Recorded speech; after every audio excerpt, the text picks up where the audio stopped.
छत्रपती शिवाजी महाराज कोणत्या एका जातीचे नाही होते. दुर्दैव हे आहे की आज काही राजनैतिक पक्षांनी त्यांचं नाव घेऊन या समाजामध्ये ते तेढ निर्माण करण्याचं काम करत आहे.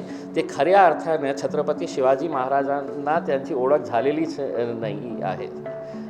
आम्ही त्यांचं नाव घेऊन कधीही राजनीती केलेली नाही आहे.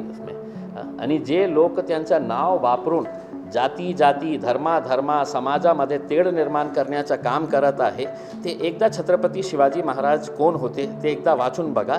तुम्ही एकदा बहीणजीसोबत चर्चा करा, कारण आम्हाला माहीत आहे की सगळे निर्णय जे आहे ना ते एक 1% जे आहे ते बहन मायावतीजी करतात. म्हणजे त्यांच्या खालचे लेवलचे कितीही नेत्यांनी काहीही म्हटलं तर ते होणार नाही. तर आम्ही त्यांना सांगितलं की तुम्ही तुमच्या पक्षातून पहिले हे क्लिअर हिरवी झंडी तुम्ही घेऊन या कि हो आम्हाला MIMशी करायचं आहे.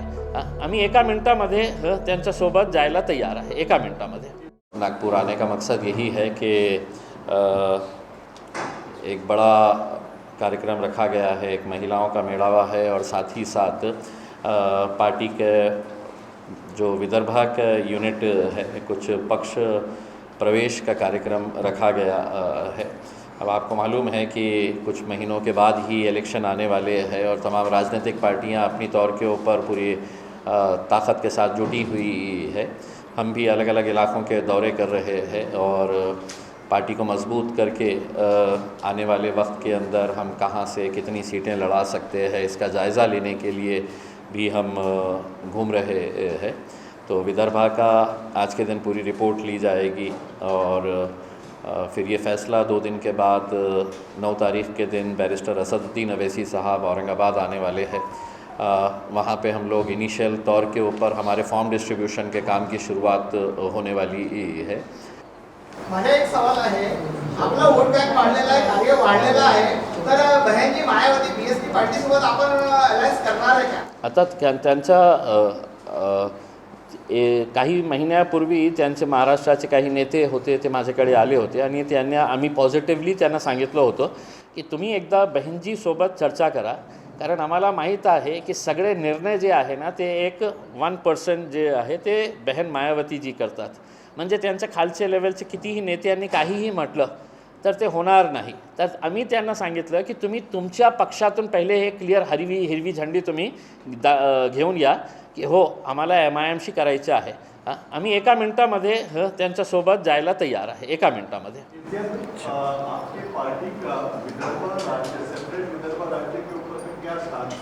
देखिए ये तो मतलब उन लोगों से पूछना चाहिए जिन्होंने आपको कई मर्तबा है तो वादे किए थे कि हम सत्ता में आने के बाद हम विदर्भा राज्य बनाएंगे करके. ये मैं जब MLA था और मैं उससे पहले जब पत्रकार था उस वक्त से है तो ये मुद्दा सुनते हुए आ रहा हूँ उसमें. तो जिन पक्षों ने है तो ये वादा किए थे कि हमारे सत्ता में आने दीजिएगा, हम विदर्भा राज्य बनाएंगे करके, अब वो सत्ता में आने के बाद कैसा भूल जाते हैं ये भी उनसे पूछना चाहिए. उसमें हम तो बहुत छोटे से हैं, पहले उनका फ़ैसला आने दीजिएगा वो क्या कहते हैं करके फिर हम अपनी राय देंगे. देखिए इस देश के अंदर, इस राज्य के अंदर कहीं ना कहीं कोई कायदा है, कोई कानून है. कोई भी कैसे भी खड़े रहेगा, कुछ भी किसी तरह का बयान दे देगा और कोई कार्रवाई नहीं होगी. और इससे बड़ी दुर्भाग्य की बात यह है कि जो इस राज्य के मुख्यमंत्री है, जो सभी के मुख्यमंत्री है, हमारे भी मुख्यमंत्री है, वो जब रामगिरी ने इस तरह का बयान दिया तो वो ख़ुद उस दिन आए और उनको बाजू बिठाकर उनकी पीठ थपथपाए एक तरीक़े से, और उन्होंने अपने सरकार की तरफ से एक ऐलान जारी किया कि तू बोलते रहे, तुझे जो बोलने का है, जिस मज़हब के ख़िलाफ़, जिस धर्म के ख़िलाफ़ तुझे जो बोलना है बोल, हम किसी के ऊपर भी कोई तुम्हारा बाल को भी कोई हाथ नहीं लगा सकता है करके. तो ये इससे ज़्यादा दुर्भाग्यपूर्ण बात क्या हो सकती है. जबकि हमारी उम्मीद ये थी कि एक सरकार का प्रमुख, एक परिवार का प्रमुख की हैसियत से उनकी ज़िम्मेदारी थी कि उन्होंने इस बात की आलोचना करना और लोगों से ये कहना कि प्रवचन के अंदर इंसान को इंसान की तरह कैसे जीना चाहिए करके, मनुष्य म्हणून कशा जगता येईल याच्या बाबतीत त्यांनी बोलायला पाहिजे. एक दूसरे के धर्म का पोस्टमार्टम करने के लिए तो प्रवचन होते नहीं है मेरे हिसाब से. तो हमारी यह सोच पक्की बन चुकी है कि ये जो महाराज ने जो बोला है ये सरकार के बोलने के ऊपर बोला गया है. और सरकार ने अपनी मंशा आके क्लियर कर डाली। हमें बहुत ज़्यादा इसके अंदर तह तक जाने की ज़रूरत नहीं पड़ी। सरकार ने बोल दिया है कि तुम बोलते रहो, हम तुम्हारा साथ देते रहेंगे। अब वो महाराज को सिक्योरिटी दे दी गई है, बल्कि मैंने तो ये मांग की है कि वो महाराज को Z+ सिक्योरिटी दो, क्योंकि सरकारें अपनी कुर्सी बचाने के लिए किसी हद तक भी गिर सकती है। हो सकता है कि कल महाराज की जान के ऊपर भी ख़तरा बनाए, महाराज की जान लेने के ऊपर तक भी वो आ सकते हैं, और उसका इल्ज़ाम मुसलमानों के ऊपर है तो ठिकड़ा फोड़ सकते हैं। तो अब वो महाराज की जान बचाने की जिम्मेदारी भी सरकार की है। उसको Z+ दो, Z+ से ऊपर और कोई सिक्योरिटी होंगी तो दो, वरना अपनी कुर्सी, अपनी सत्ता बचाने के चक्कर के अंदर ये सरकार किसी भी हद तक नीचे गिर सकती है। उन्होंने ये साबित कर दिया है। हमने 5 दिन का ऐलान किए थे। हम सोमवार के दिन हमारी मीटिंग्स कॉल करेंगे और मीटिंग के अंदर हम एक डेट तय करेंगे। मुझे मालूम है कि हिंदू धर्म के अंदर गणपति का त्यौहार बहुत बड़ा होता है और हम आदर करते हैं आपके त्यौहार का, आपके धर्म का और आपके मज़हब का। मेरे में और रामगिरी के अंदर ये फ़र्क है। तो हम नहीं चाहते कि हाँ, हम यकीनन हम डेट डिक्लेयर करेंगे, और डेट डिक्लेयर करने के बाद हम पूरे महाराष्ट्र से, और मैंने जैसा कहा है, किसी ने कहा है, जिसने ये भी कहा है कि भाई हम मस्जिदों के अंदर चुन चुन के और घुस घुस के मारेंगे। उनके एक भाई ने कहा है कि कौन इम्तियाज़ जलील, तो तुझे बहुत जल्द पता चलेगा कि इम्तियाज़ जलील कौन है करके। जब मुंबई की तरफ हमारी गाड़ियों का काफ़िला और हम कूच करने के लिए जब निकलेंगे तो कौन इम्तियाज़ जलील है, उस दिन आपको जवाब मिल जाएगा। हमने महाविकास आघाड़ी को हमने एक प्रस्ताव दिया है और बहुत संजीदगी के साथ दिया है हमने, क्योंकि हमें मालूम है कि इस राज्य के अंदर इस बार तो भारतीय जनता पार्टी, एकनाथ शिंदे और अजित पवार साहब की सरकार नहीं आना चाहिए, क्योंकि किसी के भी हित में नहीं है, न किसानों के हित में है। उन्हें ऐसा लग रहा है कि 1,500 हज़ार रुपये अपनी बहनों को देने के बाद उन्हें वोट मिल जाएंगे करके उसमें। तो उनकी बहनें भी बहुत होशियार है कि इतने सालों के बाद, लोकसभा का इलेक्शन आने के बाद उनकी नज़र अपनी बहनों के ऊपर पड़ी कि अरे मेरी बहनें भी है इतनी सारी, तो इनको 1,500 हज़ार रुपये दो। तो ये 1,500 हज़ार रुपये जो दे रहे हैं, ये सौदेबाजी कर रहे हैं कि भैया हम पैसा देंगे, तुमने हमको वोट देना। और उनके बहुत सारे नेताओं ने, ये मैं नहीं कह रहा हूँ, उनके बहुत सारे नेताओं ने, उनका अमरावती का एक नेता है, उसने बोला कि नहीं तर आम्ही ते पैसे परत काढणार। औरंगाबाद के अंदर उनका एक भाजप का MLA, उसने बोला की मिळाले ना, तुझ्या खात्यात आले ना, आता आमचा विचार करा, मतदान आम्हालाच करायचे आहे। म्हणजे स्पष्ट त्यांनी केलेले आहे। तर त्यांना असं वाटतं की 1,500 हज़ार रुपयेमध्ये आपण मत विकत घेऊ शकतो। तो हमारे को अभी महाविकास आघाड़ी की तरफ से कुछ नेताओं के, बड़े बड़े नेताओं के साथ बातचीत तो हुई, मेरी ज़ाती तौर के ऊपर मेरी खुद बातचीत हुई, और हमने उनको समझाया कि देखिए हमारी जितनी ताकत है उतनी ही बात करेंगे, उतनी ही सीटों की हम बात करेंगे। अगर हमारी 25 सीटों के ऊपर हमारी ताकत है तो हम 25 की बात करेंगे। हम ये नहीं बोलेंगे कि आपको हमको 100 सीटें दे करके उसमें। लेकिन अगर आप हमको नहीं लेते हैं तो आप हमको एक मैसेज दे रहे हैं, और पूरे महाराष्ट्र को मैसेज दे रहे हैं कि हम MIM को इस वजह से नहीं ले रहे हैं कि इनकी कोई ताकत महाराष्ट्र के अंदर नहीं है। जबकि हकीकत ये है कि अंदर से वो भी जानते हैं कि MIM का एक फ़िक्स वोट बैंक अपने तौर के ऊपर है करके उसमें। सिर्फ इनकी मानसिकता ये हो गई है कि साहब सिर्फ 3 ही कुर्सियाँ लगेगी स्टेज के ऊपर।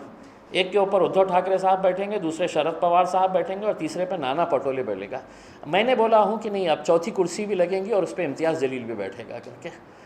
तो वो हमें बाजू बिठाना नहीं चाहते। वो चाहते हैं कि साहब हम स्टेज पे बैठेंगे और तुम्हारा काम हम इतने सालों से है तो तुमने शतरंजियाँ उठाना हमारे लिए, कुर्सियाँ बिछाना हमारे लिए करके ये काम करेंगे। तो हमने उनको प्रस्ताव दिया, उन्होंने कहा कि हमको थोड़ा टाइम दीजिए, हम चर्चा करेंगे। हमने बहुत टाइम इंतज़ार किया। अब 9 तारीख के बाद से हमने फ़ैसला कर लिया है कि हम हमारा फॉर्म डिस्ट्रीब्यूशन हम शुरू करने वाले हैं। और अब कितने सीटें लड़ना ये मैं और मेरी पार्टी तय करेगी। तो अभी हमारा उसका आकलन चल रहा है। विदर्भा के अंदर कितने सीटें हो सकती है, हमारी विदर्भा की पूरी टीम है, हमने इनसे पूरों से रिपोर्ट्स मांगे हैं, रिपोर्ट्स ले रहे हैं। और जहाँ जहाँ पर भी हमें अच्छे कैंडिडेट्स, मजबूत लोग मिलेंगे, हम यकीनन पूरी ताकत के साथ उतरेंगे। देखिए, मैंने उनसे ये कहा कि आप चर्चा के टेबल के ऊपर आइए तो सही। भाई सबसे पहली प्राथमिकता तो वही रहेगी कि जहाँ पर हमने अच्छा परफॉर्मेंस किया है 2019 के विधानसभा के चुनाव के अंदर, जिसके अंदर हमारे जो सिटिंग सीट्स है जैसा हमारा मालेगांव और धुलिया हमारे 2 एमएलए की सीट से है। औरंगाबाद के अंदर हमने दोनों सीटों के ऊपर एक मरतबा मैं खुद वहाँ से एमएलए चुनकर आया हूँ। अभी भी जो लोकसभा का इलेक्शन हुआ है जिसमें मैं हारा हुआ हूँ, 2 कॉन्स्टिट्यूंसीज़ के अंदर, औरंगाबाद के सिटी के दोनों भी कॉन्स्टिट्यूंसीज़ की सीट के अंदर मुझे बहुत अच्छी लीड मिली है, मैं नंबर 1 के ऊपर हूँ। और दूसरे जो इलाके है जहाँ पर हमने पहले भी बहुत अच्छा परफॉर्म किया है, बहुत अच्छे यूनिट्स है, तो हमने उनको कोई आंकड़ा नहीं दिया। हमने कहा पहले आप मन बना लीजिएगा आपका। देखिए हम लोग बहुत ज़्यादा प्रायोरिटी जो है ना वो महिलाओं को दे रहे हैं, क्योंकि आपको मालूम है कि रिज़र्वेशन की वजह से महिलाओं को भी अब महानगर पालिका हो, विधानसभा हो, इसके अंदर है तो उनको भी तरजीह दी जाती है। तो हम लोग महिलाओं को भी बहुत आगे दे रहे हैं। छत्रपती शिवाजी महाराज कोणत्या एका जातीचे नाही होते। दुर्दैव हे आहे की आज काही राजनैतिक पक्षांनी त्यांचं नाव घेऊन या समाजामध्ये ते तेढ निर्माण करण्याचं काम करत आहे। ते खऱ्या अर्थाने छत्रपती शिवाजी महाराजांना त्यांची ओळख झालेलीच नाही आहे। आम्ही त्यांचं नाव घेऊन कधीही राजनीती केलेली नाही आहे इसमें। आणि जे लोक त्यांचं नाव वापरून जाती जाती धर्मा समाजामध्ये तेढ निर्माण करण्याचं काम करत आहे, ते एकदा छत्रपती शिवाजी महाराज कोण होते ते एकदा वाचून बघा। आणि दुसरा छत्रपती संभाजी महाराजांचं जे परिवारातले जे लोक आहे, कोल्हापूरमध्ये जे घटना घडली होती, तर छत्रपती संभाजी महाराजांची पुस्तक ते छत्रपतीने मला हे तो दिल्लीमध्ये दिली होती ती पुस्तक मला, की छत्रपती संभाजी महाराज कसे सर्व जाती धर्माच्या लोकांना सोबत घेऊन काम करणारे होते। बहुतेक ते विसरले होते, म्हणून ते पुस्तक मी त्यांना परत पाठवली आहे। अगर पार्टी मरी हुई है, कमज़ोर पार्टी है कि उसके अंदर कोई फ्यूचर ही नहीं है, तो कोई लड़ता नहीं है उस पार्टी के अंदर उसमें। अगर पार्टी के अंदर खींचमतानी चलते रहे उसके अंदर कि मुझे पद मिलना चाहिए, मुझे पद से नहीं हटाना चाहिए। आए थे सर, कुछ लोग आए थे, लेकिन उनसे बातचीत हुई। देखिए एक स्वाभाविक है कि अगर किसी पद से हटाए, आज मैं महाराष्ट्र का अध्यक्ष हूँ, कल हो सकता है असद साहब ने कहे कि इम्तियाज़ जलील अब तुम नहीं रहेंगे, तो मेरे भी ये 400 चाहने वाले जो है वो नाराज़ हो जाएंगे करके। आता आम्ही मुंबईच्या अध्यक्षाला जेव्हा पक्षातून बाहेर केलं, आपण ते व्हिडिओ बघितलं असेल, आम्ही त्यांना पक्षातून बाहेर करताच त्यांनी म्हटलं की नाही ते भारतीय जनता पार्टी। अरे मी म्हटलं बाबा तू इतकं वर्ष आमच्या सोबत होता, तुझा पोस्ट आम्ही बाहेर काढलं तर आमच्यावर आरोप करायला सुरुवात केली। तर ये ऐसे चीज़ें चलते रहती है। शिवसेना के बहुत सारे नेताओं ने मुझे पर्सनली है तो ये कहा है की साहेब तुम्ही थोडासा प्रेस करा, तुम्ही फोर्स करा आमच्या लीडरशिपला की आपला काहीतरी अलायन्स व्हायला पाहिजे। एक चीज़ ये है कि वो इस भरम में है MVA कि लोकसभा के अंदर पूरे हिंदुस्तान में मुसलमानों ने घंटों लाइनों में खड़े रहकर है तो इंडिया अलायंस को वोट किया। उसमें हमारे मौलाना लोगों ने भी एक बड़ा किरदार अदा किया। उन्होंने कहा कि नहीं अपने को इनको वोट देना है करके उन लोगों ने है तो ऐलान किए, और उसका सभी लोगों ने ये किए है। लेकिन पिछले एक 2-3 महीनों के अंदर जब ये परिवर्तन आया तो उम्मीद की जा रही है थी कि ये सब हमारे लिए खड़े रहेंगे, कहीं ना कहीं आवाज़ बनेंगे। पहला वाक़या कौन सा हुआ तो गाज़ापुर का हुआ, जहाँ पर कोई अतिक्रमण का मामला था नहीं, लेकिन हिंदुत्ववादी संगठन के गुंडे अंदर जाके मुसलमानों के घरों में घुसे, दुकानें तोड़फोड़ कर डाली, किस तरह का आतंक वहाँ पे मचाया था। कोई कुछ नहीं कहा, खामोश बैठे रहे।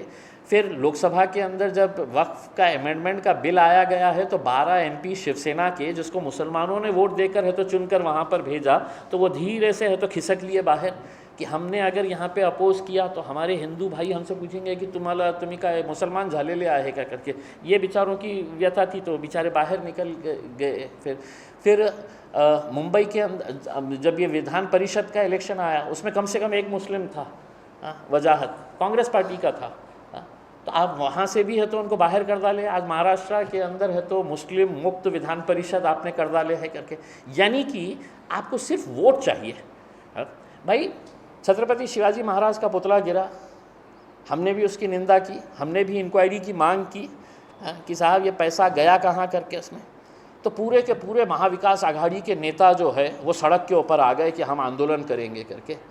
साहब मेरा जो आदर्श है, मैं जिसको पूछता हूँ, जो मेरे लिए इबादत मेरे लिए है तो जान से भी प्यारा है, मेरे प्रॉफिट मोहम्मद के ख़िलाफ़ कोई इस तरह की बयानबाजी करता है तो ये महाविकास आघाड़ी के मुस्लिम लीडर्स क्या सो रहे थे? कि वो आंदोलन नहीं करेंगे। वो इसलिए नहीं करेंगे कि बेचारों की वैसी ही हालत है जो शिवसेना की उस वक्त लोकसभा से बाहर खिसक रहे थे कि बोले हमने अगर है तो इसके ख़िलाफ़ आवाज़ उठाए तो हमको जो थोड़े बहुत हिंदू वोट मिलते हैं वो नहीं मिलेंगे करके। तो ये सब चक्कर के अंदर आप देखिएगा कि ऐसे ऐसे मुद्दे आप क्या इमेजिन कर सकते हैं महाराष्ट्र के अंदर कोई तुसा एक लीडर आके खड़े रह के है तो बयान देता है कि हाँ तुम याच्या बाबतीत बोल लो तो हम मस्जिद में घुस के मारेंगे करके। अरे काय आम्ही काय पपट आहे, हम रबर के बने हुए हैं, क्या है क्या मतलब है? और तुम कौन है पहले ये बताओ मेरे को है? बड़े दुर्भाग्य से ये कहना पड़ रहा है कि कहीं इससे पहले भी इस तरह के जजमेंट्स आ चुके हैं जहाँ पर क्रिटिसाइज़ किया गया था इस तरह के इसमें कि देश के अंदर कानून है, व्यवस्था, एक सिस्टम है, जुडिशरी है, उसके बाद कोई कार्रवाई हो। ये तो ऐसा हो जा रहा है कि जबलपुर के छतरपुर के अंदर जो घर को गिराया गया है साहब 10-12 करोड़ रुपये का। आप एक दिन कुछ आंदोलन हुआ, किसी ने किया, वहाँ पे कुछ पथराव हुआ, जो भी हुआ होगा उसमें आप अचानक जाके है तो पूरा 10-12 करोड़ रुपए का घर है तो बुलडोज़र से गिरा देते हैं, सामने 3-3 गाड़ियों को ऐसा क्रश कर देते हैं। तो ये क्या जंगल राज चल रहा है इस देश के अंदर?